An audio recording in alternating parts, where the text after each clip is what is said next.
Have you ever wondered how Zora Neale Hurston, a little girl from Eatonville, Florida, became one of the most influential figures of the Harlem Renaissance? This enigma begins in Eatonville, a remarkable all-black town where Zora's imagination first took flight. Her love for stories and culture would eventually lead her to New York City, right at the height of the Harlem Renaissance. From a tiny southern town, Hurston's journey took her to the heart of the Harlem Renaissance. In New York, Hurston found herself amidst the Harlem Renaissance, a cultural movement that shaped her life and work.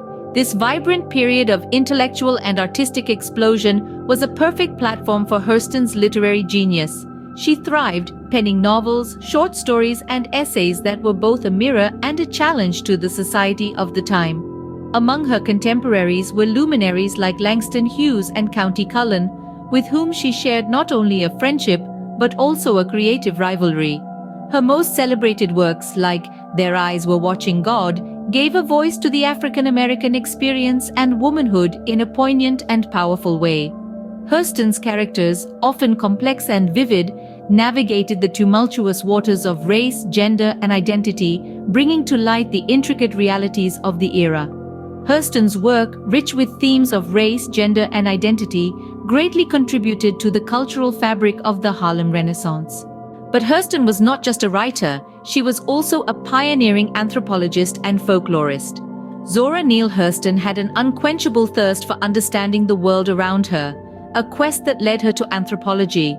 Her studies were deeply rooted in the South, focusing on the rich tapestry of African American folklore and culture. Hurston's anthropological research was not confined to academic papers and theories. Instead, she used her unique position as both an anthropologist and a writer to bring these stories to life. Her fieldwork took her from her hometown of Eatonville, Florida, to the Mississippi Delta, collecting folktales, songs, and oral histories.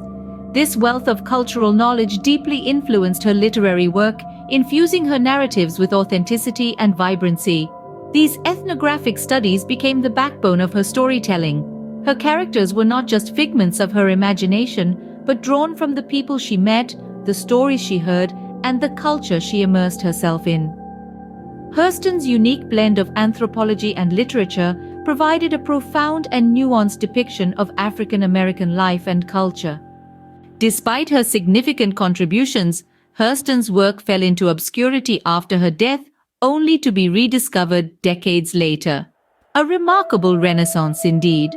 In the late 20th century, a renewed interest in Hurston sparked a revival of her work, bringing her narratives back to the fore of literary and cultural discourse.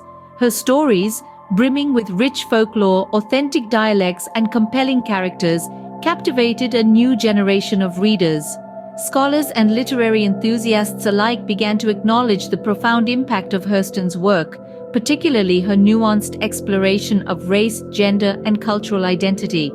Fast forward to today, and Hurston's legacy remains as potent as ever.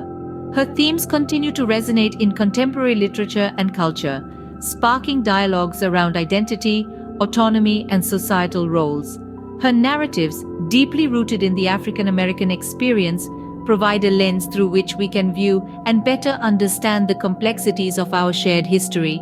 Moreover, Hurston's work continues to inspire writers and artists across the globe, testament to her enduring influence. Her unique storytelling style, her vibrant characters, and her anthropological insights have enriched the literary landscape, offering a blueprint for those who wish to authentically capture the human experience in their work. Hurston's work, once forgotten, now stands as a testament to her incredible talent and the enduring power of her narratives. Her stories, once silenced, now echo through the years, speaking volumes about her genius and the timeless relevance of her work.